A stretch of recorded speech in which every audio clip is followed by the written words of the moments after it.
بسم اللہ الرحمن الرحیم۔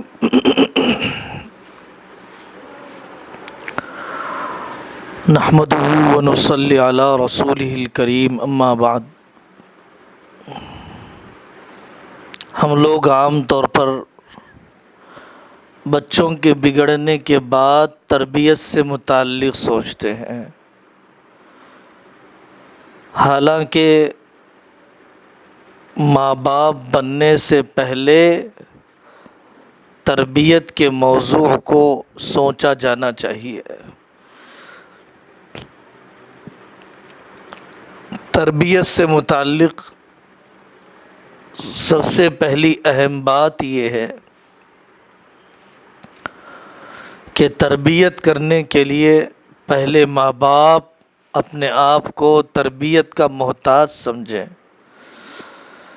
ہماری تربیت ہوگی، اولاد کی تربیت ہوگی۔ ہماری معلومات ہی بہت تھوڑی ہیں، ہم خود ہی شریعت سے ناواقف ہیں، ہمارا نفس ہی بے قابو ہے، ہم اولاد کی تربیت کیا کر سکیں گے؟ دوسری اہم بات یہ ہے کہ ماں باپ کے درمیان جوڑ ہونا چاہیے، تبھی اولاد کی تربیت ایک رخ پر ہو سکتی ہے۔ اگر ماں باپ کے درمیان توڑ ہوتا ہے، انتشار ہوتا ہے، اولاد کی تربیت ایک رخ پر نہیں ہو سکتی ہے۔ ماں باپ کے درمیان کی کھینچا تانی یہ اولاد کو بے قابو کر دیتی ہے۔ ایسا ہی ہے جیسا کہ گاڑی کے دو پہیے دو الگ رخ پر چل رہے ہوں، تو یہ گاڑی ایک انچ بھی آگے بڑھنے والی نہیں ہے، بلکہ اولاد منافق ہو جاتی ہے۔ کچھ بچے باپ کی طرف ہو جاتے ہیں اور زیادہ بچے ماں کی طرف ہو جاتے ہیں۔ تربیت کے موضوع پر سوچتے ہوئے ماں باپ کو نظر ڈال لینا چاہیے کہ ہمارے درمیان اتحاد اور اتفاق پایا جاتا ہے یا نہیں پایا جاتا ہے۔ اولاد کو کیا پڑھانا ہے، کس اسکول کا انتخاب کرنا ہے، کس اللہ والے کی صحبت میں لے جانا ہے، کیا نام رکھنا ہے، ان سب چیزوں میں ماں کو چاہیے کہ وہ بچے کے باپ یعنی اپنے شوہر کو امیر مانے۔ ماں کی منمانی گھر کو توڑ دیتی ہے۔ باپ گھر کا امیر ہے، ماں حسن سلوک میں 3 درجے آگے ہے۔ ماں کی خدمت زیادہ ہونی چاہیے، لیکن امیر باپ ہی ہے، باپ ہی ہے، باپ ہی ہے۔ بیوی شوہر کے مشورے تنہائیوں میں ہونے چاہیے۔ رائے کا انتشار اولاد کے سامنے کبھی ظاہر نہیں ہونا چاہیے۔ تیسری بات جو بہت زیادہ اہمیت رکھتی ہے، حلال لقمہ۔ سب کچھ ٹٹولنے کے لیے تیار ہے، لیکن ماں باپ حلال لقمے کے بارے میں جیسے علماء کرام سے رجوع ہونا چاہیے، پوچھ کر چلنا چاہیے، ویسا اہتمام، ویسی توجہ حلال لقمے کے بارے میں نہیں ہو رہی ہے۔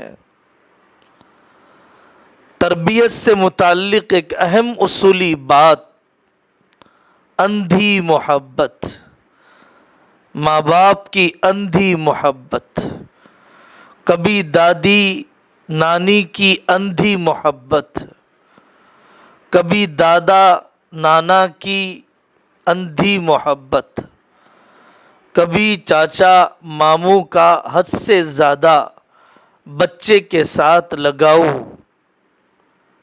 فون تھما دیا وقت سے پہلے، ہاسٹل میں چھوڑنے کے لیے تیار نہیں، مدرسہ بھیجنے کے لیے آمادہ نہیں، معمولی بیماری آنے پر لاڈ میں روک لیا جائے، اور اسی طریقے سے استاد نے کبھی پٹائی کر دی تو اولاد کے سامنے بجائے استاد کا فیور لینے اور استاد کی جانبداری کرنے، استاد کی طرف جھکاؤ کے بجائے بچے سے اندھی محبت میں بچے کی طرف جھکاؤ کا اظہار کیا جاتا ہے، جس کی وجہ سے بچہ اور جری ہو جاتا ہے اور بے لگام ہو جاتا ہے، اور استاد کی بے ادبی اس کو محروم کر دیتی ہے۔ اس مجلس میں حضرت رسول اللہ صلی اللہ علیہ وسلم کی احادیث کی روشنی میں تربیت کے وہ ضوابط جو احادیث شریفہ سے واضح ہوتے ہیں، سمجھ میں آتے ہیں، وہ آپ حضرات کی خدمت میں رکھا جا رہا ہے۔ جب بچہ بولنے لگے تو اس کو لا الہ الا اللہ اس سے کہلوایا جائے۔ آقا صلی اللہ علیہ وسلم نے فرمایا اذا افصح اولادکم فعلموہم لا الہ الا اللہ، جب بچہ بولنے لگے تو پھر تم انہیں لا الہ الا اللہ پڑھائیے۔ اسی طرح اس بات کی بڑی اہمیت ہے کہ آپ بچے کی تربیت پر خرچ کیجیے، اچھے مکتب کے لیے خرچ کیجیے، اچھے معلم کے لیے خرچ کیجیے، مناسب اسلامک انوائرمنٹ والے اسکول کے سلیکشن پر خرچ کیجیے۔ ہماری ترجیحات بدل گئی، ہم برتھ ڈے پر خرچ کرتے ہیں، عقیقے پر خرچ کرتے ہیں، بلکہ آج کل عقیقہ بھی نہیں چلہ اور چھٹی پر خرچ کرتے ہیں، قیمتی کپڑے دلانے پر، مہنگے زیور لانے پر خرچ کرتے ہیں، لیکن اچھی تعلیم پر ہم خرچ کرنا نہیں چاہتے ہیں۔ آقا صلی اللہ علیہ وسلم کی مشہور حدیث ہے ما نحل والد ولدا من نحل افضل من ادب حسن، اچھی تربیت سے بڑا کوئی اور تحفہ نہیں ہو سکتا ہے۔ قیامت کے دن پوچھا جائے گا بچے کو ادب سکھلایا نہیں سکھلایا، ادب ابنک فانک مسئول عن ولدک ماذا ادبتہ ماذا علمتہ۔ اسکول بھیجنے سے پہلے اسکول کی ہدایات، بڑھتی عمر کے آنے سے پہلے بڑھتی عمر سے متعلق مسائل بچوں کو بتائے جانے چاہیے۔ ہم لوگ سوائے مارنے کے کوئی اور تربیت کا طریقہ نہیں جانتے ہیں، سوائے غصہ نکالنے، اونچی آواز میں بولنے کے ہمیں کوئی اور تربیت کا اسلوب پتہ نہیں ہے۔ حضرت رافع بن عمر غفاری رضی اللہ عنہ فرماتے ہیں کہ بچپن میں انصار کے درختوں کو پتھر مار کر کھجور کھایا کرتا تھا۔ آقا صلی اللہ علیہ وسلم کے پاس شکایت گئی تو آقا نے ان کو یہ سمجھایا کہ بیٹا پتھر نہ مارنا، جو نیچے گر جائے اس کے کھانے کی اجازت ہے۔ وَكُلْ مَا يَسْقُطُ فِي أَسَافِلِهَا، اور آقا صلی اللہ علیہ وسلم نے دعا دی، اے اللہ اس بچے کا پیٹ بھر دیجیے تاکہ اس کی طبیعت سے یہ ہوس اور اس طرح کی عادت ختم ہو جائے جہاں چاہے منہ مارنے کی۔ کون سی بات ایک جگہ کی دوسری جگہ نقل کی جائے، کون سی بات نقل نہ کی جائے، یہ حساس مسئلہ ہوتا ہے۔ امی کی کوئی بات دادی کے سامنے ذکر کریں گے، فساد ہو جاتا ہے، ساس اور بہو کے مسائل کھڑے ہو جاتے ہیں۔ حضرت عبداللہ بن جعفر رضی اللہ عنہ سے روایت ہے کہ ایک دفعہ آقا صلی اللہ علیہ وسلم نے اپنی سواری پر پیچھے سوار کیا، کوئی راز کی بات کہی اور یہ فرمایا کہ کسی سے اس کا ذکر نہ کرنا۔ فَأَسَرَّ إِلَيَّ حَدِيثًا لَا أُحَدِّثُ بِهِ أَحَدًا مِّنَ النَّاسِ۔ دو آدمی جہاں پر رہتے ہیں کھٹ پٹ ہوتی ہے، دل کے صاف رکھنے کی عادت آقا صلی اللہ علیہ وسلم نے کم عمر لڑکے سے کہا۔ ہمارے بڑوں میں کس قدر چغلیاں، کس قدر غیبتیں، کس قدر ایک دوسرے کے پیٹھ پیچھے برائی سے تذکرہ ہوتا ہے۔ آپ نے فرمایا ان قدرت ان تصبح وتمسی لیس فی قلبک غش لأحد فافعل۔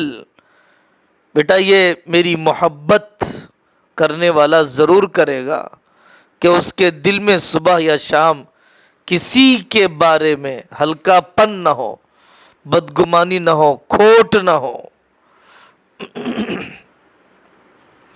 بازاری چیزوں کی عادت، جہاں چاہے منہ مارنے کی عادت سے باز رکھنا اس زمانے کی بڑی ضرورت ہے کہ بچے جنک فوڈ کے عادی ہو جائے، گھر کے کھانے کو پسند نہ کرے، غیروں کی ذہنی غلامی کو قبول کر لینا ہے، غذاؤں میں بھی ان کے گلوبلائزیشن کو قبول کر لینا ہے۔ حضرت محمد صلی اللہ علیہ وسلم نے حضرت حسن رضی اللہ عنہ کو روکا جب انہوں نے صدقہ واجبہ کا کھجور کھا لیا اور یہ فرمایا کہ بیٹا تھوکو تھوکو، صدقہ ہمارے لیے حلال نہیں ہے۔ اسی طرح کھانے سونے کے آداب، صبح اور شام کی دعائیں مکتب میں پڑھائی جاتی ہیں، ماں باپ نہیں پڑھاتے ہیں۔ مکتب میں پڑھایا جاتا ہے، ماں باپ پڑھانا نہیں جانتے ہیں۔ اسی لیے مکتب میں روز رٹنے کے باوجود اور مدرسے میں تلقین کروائے جانے کے باوجود بچہ اپنی روزمرہ کی زندگی میں ان دعاؤں کا اہتمام کر نہیں پاتا ہے۔ حضرت رسول اللہ صلی اللہ علیہ وسلم اپنے گھر میں اس کی عادت ڈلواتے تھے۔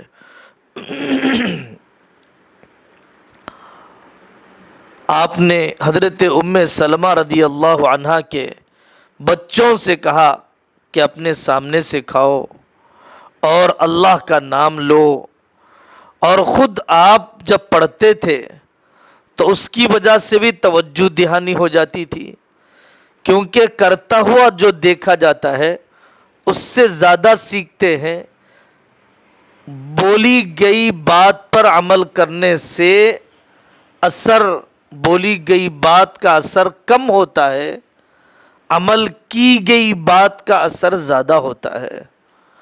حضرت آقا صلی اللہ علیہ وسلم چھوٹے بچوں کے پاس سے گزرتے سو سلام کیا کرتے تھے۔ عام طور پر ہمارا رواج الٹا ہے کہ ہم بچوں کے پاس جاتے ہیں اور بچوں سے کہتے ہیں کہ آپ سلام کیجئے، حالانکہ سنت طریقہ، تہذیب اور سلیقہ یہ ہے کہ آنے والا سلام کرے، کھڑا ہوا آدمی سلام کرے بیٹھے ہوئے کو۔ تو یہ ہمیں خود سلام میں پہل کرنے کی عادت ہونی چاہیے۔ حضرت انس رضی اللہ عنہ سے حضرت رسول اللہ صلی اللہ علیہ وسلم نے فرمایا کہ گھر والوں کے پاس جانا تو سلام کرنا تمہارے گھر والوں پر خیر و برکت کے اترنے کا یہ ذریعہ بنیں گے۔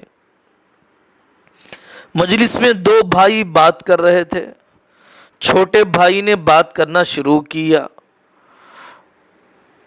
تو حضرت رسول اللہ صلی اللہ علیہ وسلم نے بڑے بھائی سے کے متعلق چھوٹے بھائی سے کہا کبر کبر، بڑے بھائی کو بات کرنے کا موقع دو، بڑے بھائی کو بڑاپن دو۔ حضرت علیمیہ ندوی رحمۃ اللہ علیہ کی والدہ خیر النساء بہتر رحمۃ اللہ علیہ بہت عظیم عورت گزری ہیں۔ وہ اپنی کتاب حسن معاشرت میں بڑی پیاری پیاری چھوٹی چھوٹی تجربے کی باتیں انہوں نے لکھی ہیں۔ وہ کہتی ہیں کہ بچوں کی تعلیم کی ابتدا اللہ کے نام سے کرو، کوئی اور لفظ نہ کہنے پائیں، ایسی باتیں نہ سکھاؤ جو آج کل رائج ہیں کہ بچپنے سے انگریزی ہندی الفاظ سکھا دیے جائیں۔ ایسے الفاظ زبان سے نہ نکالو، اور اگر بچے کہیں تو خوش نہ ہو جاؤ۔ اللہ اور رسول صلی اللہ علیہ وسلم کا نام ان کی زبان پر رواں ہو جائے۔ عادت ڈالو کہ جو مانگے وہ اللہ سے مانگے، اللہ کی قدرت انہیں بتلاؤ، ایمان کی قوت ان کے اندر پیدا کرو۔ چھوٹی چھوٹی صورتیں رفتہ رفتہ ترجمہ بھی سکھاتی رہو، یہ بہت اہم نصیحت ہے۔ حضرت حسین بن علی رضی اللہ عنہما نے بچپن میں ہی یہ دعا سیکھ لی تھی، اللہم اہدنی فی من ہدیت وعافنی فی من عافیت۔ یہ پوری دعا حضرت حسین بن علی رضی اللہ عنہ نے بچپن میں سیکھ لیا تھا۔ تلاوت کا شوق اور اسی طریقے سے اہل بیت کی محبت، بچوں کے دل میں اللہ کے رسول کی محبت، اللہ کے رسول کی محبت، اہل بیت کی محبت اور تلاوت قرآن کا شوق اپنے بچوں میں پیدا کرو۔ فإن حملة القرآن فی ظل اللہ یوم القیامت یوم لا ظل الا ظلہ مع انبیائہ واصفیائہ۔ جو بات زیادہ سنی جاتی ہے اس کا اثر ہوتا ہے، اور پانی کا قطرہ اتنا کمزور ہونے کے باوجود پتھر جیسی طاقتور چیز پر سوراخ کر دیتا ہے۔ اس لیے ہمیں یہ نہیں سمجھنا چاہیے کہ ہمارے کہنے کا کیا ہوگا۔ ہم یہ سمجھتے ہیں ہمیشہ کہ یہ تو بچہ ہے، یہ تو بچہ ہے، حالانکہ ماں کے پیٹ سے ہی وہ جو کچھ سن رہا ہے وہ سب باتیں محفوظ ہو رہی ہے۔ پیدا ہونے کے بعد جو مناظر وہ دیکھ رہا ہے اس کی آڈیو ریکارڈنگ بھی ہو رہی ہے، ویڈیو ریکارڈنگ بھی ہو رہی ہے۔ کسی بات کو ہم صرف ٹائم پاس اور ڈرانے کے لیے نہ سمجھیں۔ حضرت عبداللہ بن عامر سے روایت ہے کہ ایک روز میری والدہ نے مجھے بلایا اور رسول اللہ صلی اللہ علیہ وسلم ہمارے گھر میں بیٹھے ہوئے تھے۔ میری والدہ نے کہا ادھر آ، میں تجھے کچھ دوں گی، ایک چیز۔ تو آقا نے پوچھا کیا چیز دینے کا ارادہ ہے؟ وہ کہنے لگی میں اسے کھجوریں دینا چاہتا ہوں، کھجوریں دینا چاہتی ہوں۔ حضرت عبداللہ بن عامر کی والدہ سے آقا نے فرمایا اگر کچھ دینے کا ارادہ نہ ہوتا اور جھوٹ موٹ یوں ہی بچے کو بلایا تم نے تو یہ اللہ کے پاس جھوٹ لکھا جائے گا۔ اما انکی لو لم تفعلی لکتبت علیک کذبۃ، تو یہ جھوٹ لکھا جاتا۔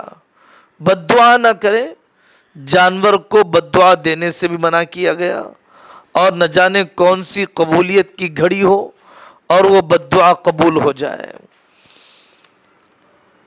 بزرگی لوگ یہ سمجھتے ہیں کہ بچوں سے دور رہیں۔ بزرگ یہ سمجھتے ہیں کہ بچوں کو اپنے نماز وغیرہ کے اندر دخل دینے نہ دیں، حالانکہ حضرت ابو سعید خدری فرماتے ہیں کہ رسول اللہ صلی اللہ علیہ وسلم ایک لڑکے کے قریب سے گزرے، وہ بکری کی کھال اتار رہا تھا، رسول اللہ صلی اللہ علیہ وسلم نے اپنا ہاتھ ڈال کر اس بکری کی کھال نکال کر بتلائی اور یہ فرمایا یا غلام ہاکذا فاسلخ، اس طریقے سے چمڑی نکالو، تم اس طریقے سے کھال نکالی جاتی ہے۔ شفقت کا انداز، نظر انداز کرنا، محبت دینا، دل جیتنا۔ حضرت نعمان ابن بشیر فرماتے ہیں ان کی ماں نے ان کو حضور اکرم صلی اللہ علیہ وسلم کے پاس کھجور کی شاخ دے کر بھیجا، تو انہوں نے آپ کے پہنچانے سے پہلے ہی کچھ کھا لیا، تو بڑے پیارے سے آقا نے فرمایا یا غدر، اے دھوکے باز، آپ نے پیار سے فرمایا۔ لوگ بچوں کے پیار کرنے کو تقوی کے خلاف سمجھتے ہیں۔ اقرع ابن حابس نے کہا تھا کہ میرے تو کئی بچے ہیں، میں ان کو پیار نہیں کرتا 10 بچوں کو اپنے۔ تو آقا صلی اللہ علیہ وسلم نے اس وقت اقرع بن حابس سے فرمایا تھا او املک لک ان نزع اللہ من قلبک الرحمت، میں کیا کروں، اللہ نے اگر تیرے دل سے شفقت کو نکال دیا۔ وقت دینا چاہیے بچوں کو۔ کتنے ایسے واقعات ہیں نواسوں کے بارے میں، آقا صلی اللہ علیہ وسلم کندھے پر لے جاتے ہیں، ان کے لیے اونٹ بن جاتے ہیں، ان کے لیے دعا دیتے ہیں اللہم انی احبہ فاحبہ، اے اللہ میں ان سے محبت کرتا ہوں، آپ بھی محبت کیجئے۔ بچے گرنے پر آپ ان کو اٹھا لیتے ہیں۔ دینے والا کہتا ہے، دیکھنے والا کہتا ہے کہ کیا ہی بہترین اونٹ ہے اور کیا ہی بہترین سوار ہیں۔ حضرت آقا صلی اللہ علیہ وسلم حضرت حسنین کو یہ فرمایا کرتے تھے۔ نماز میں بچے، عجیب فطری بات ہے کہ سجدے کی حالت میں ہر زمانے میں ہر قسم کا بچہ، ولی کا بچہ، نبی کا بچہ کندھے پر بیٹھنے کو اپنے لیے ایک کھیل، ایک دلچسپی کا سامان بنا لیتے ہیں۔ آقا صلی اللہ علیہ وسلم اپنے سجدے کو لمبا کر دیتے اور بعض روایتوں میں امامہ بنت ابی العاص کو اٹھا کر گلے میں لے کر، گود میں لے کر آپ نے نماز پڑھی ہے۔ یہ الگ مسئلہ ہے کہ عمل کثیر نہ ہو، عمل کثیر ہو تو نماز ٹوٹ جائے گی۔ اسی طرح رشتہ جوڑنے کا سلیقہ بچپن سے، ان کی صحت کے لیے فکر مندی بچپن سے، اپنا کام خود کرنے کی عادت بنانا بچپن سے۔ حضرت تھانوی رحمۃ اللہ علیہ کی بہشتی زیور میں حضرت نے جو ہدایات لکھے ہیں وہ بہت اہمیت رکھتے ہیں۔ دانت کی صفائی، ناک کی صفائی، بستروں کی ترتیب، بچپن سے اس کی عادت ڈالی جائے، بچپن سے اس کی عادت ڈالی جائے تاکہ اپنا کام خود کرنے کی عادت پڑے۔ اگر اپنا کام خود کرنے کی عادت نہیں ہوگی تو کسل مندی پیدا ہو جائے گی، اور کسل مندی ظاہر ہے کہ کسی بھی بچے کے لیے نقصان دہ ہے۔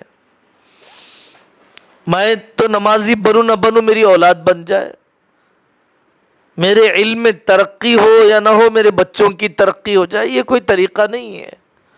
حضرت ابراہیم علیہ السلام کی دعائیں بتلاتی ہے اے اللہ مجھے متقیوں کا امام بنا، میری اولاد کو متقی بنا۔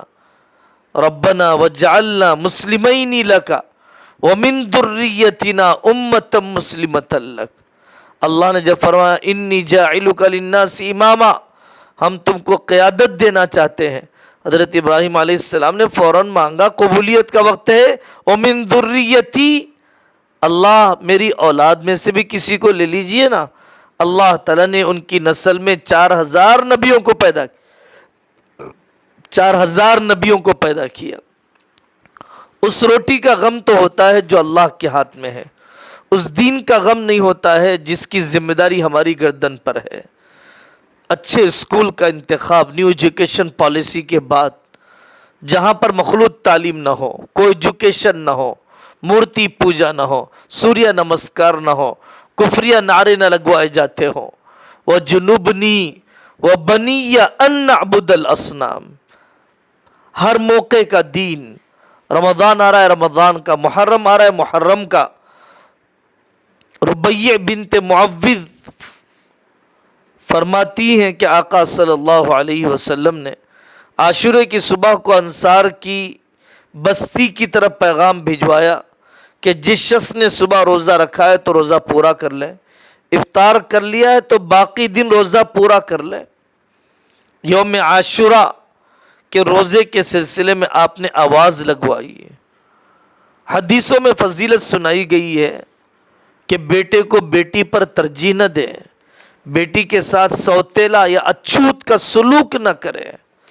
ما من مسلم لہو ابنتان فیحسن الیہما ما صحبتاہ او صحبہما الا ادخلت اللہ الجنت الا ادخلتاہ الجنت، وہ لڑکیاں اس باپ کو جنت میں داخل کر کے رہیں گی۔ بعض لوگ مسجدوں میں خرچ کرنے کا ثواب مدرسوں میں، تبلیغی جماعت میں، علماء پر، بیواؤں پر، باہر کے مستحقوں پر خرچ تو کرتے ہیں، گھر پر خرچ کرنے میں بخیل بن جاتے ہیں۔ انہیں یہ حدیث یاد رکھنا چاہیے۔ حضرت ابو ہریرہ فرماتے ہیں کہ 1 دینار جس کو تو نے اللہ کے راستے میں خرچ کیا، وہ بھی اور وہ دینار جو تو نے غلام آزاد کرنے میں خرچ کیا، سب سے زیادہ بہترین دینار وہ ہے جو اہل و عیال پر خرچ کیا۔ وَدِينَارٌ أَنفَقْتَهُ عَلَىٰ أَهْلِكَ أَعْظَمُهُمَا أَجْرًا الَّذِي أَنفَقْتَهُ عَلَىٰ عِيَالِكَ۔ اسی طرح حضرت علی مہدی رحمۃ اللہ علیہ کی والدہ فرماتی ہیں، بچوں کی بری صحبت پر نظر رکھو، طبیعت بدکاروں، سیاہ کاروں، اوباش کی طرف مائل نہ ہونے پائیں۔ مانگنے سے پہلے خواہش پوری کر دو، ان کی ضد پوری نہ کرو۔ اگر ضد پوری کی جائے گی تو وہ یہ سمجھیں گے کہ ضد سے مسائل حل ہو جاتے ہیں۔ ہمیشہ ٹیڑھی باتیں نہ کرو، بہت مارنے اور بار بار ڈانٹنے سے بھی اولاد بے حیا ہو جاتی ہے۔ اسی طرح دوسرا کوئی شخص بات کہے تو یقین کرو، لیکن پہلے تحقیق جب تک نہ ہو جائے اس وقت تک اس کے مطابق کارروائی نہ کرو۔ بچوں کو عادت ڈالو کہ جو چیز جہاں سے اٹھائے وہیں پر رکھے، جھوٹ اور چغلی سے روکتے رہو، مار کر ہنسنے سے بچو ورنہ مارنا بے حیثیت ہو جائے گا۔ بچیوں کو کاہل نہ بناؤ، ان سے کام لیتی رہو، کپڑے سلواؤ، کھانے پکانے میں شریک رکھو، کوئی ہانڈی خاص ان سے پکواؤ، خانہ داری میں شریک کرتی رہو تاکہ ان کو مہارت حاصل ہو، بخوبی اس سے واقف ہو۔ کبھی حساب کتاب ان کے ہاتھ میں رکھو اور ان سے حساب لیتی رہو۔ کپڑے وغیرہ کے لینے دینے، بدن کی صفائی کا خاص خیال رکھو۔ ہر کام کو الٹتی پلٹتی رہو کہ کام کرنے کی عادت رہے۔ دستکاری میں ایسی مشاق رہے کہ دوسروں کو ان سے مدد ملتی رہے۔ سلیقہ شعار عورتوں کے لیے سب سے زیادہ ضروری ہے۔ اگر یہ باتیں پیدا ہو گئی تو تھوڑی آمدنی میں بھی آرام پا سکتی ہے۔ جہاں تک ممکن ہو معیوب نہ ہو، بچیوں کو ہر کام کا عادی بناؤ۔ کتابیں ہیں بڑوں کے بچپن کے موضوع پر، ایسی کتابیں پڑھنا چاہیے جس میں بڑوں کا بچپن لکھا گیا ہے۔ سویرے اٹھنے کی عادت، جلدی سونے کی عادت، بہر صورت مکتب بھیجنے کا مزاج، ان سب چیزوں کی فکر ہونی چاہیے۔ اللہ تعالیٰ میری اور آپ کی نسل کا ایمان پر جینا، ایمان پر مرنا آسان فرمائے۔ وآخر دعوانا ان الحمدللہ رب العالمین۔ جمال الوجود بذكر الإله وتصفو الحياة بنور هداه. جمال الوجود بذكر الإله وتصفو الحياة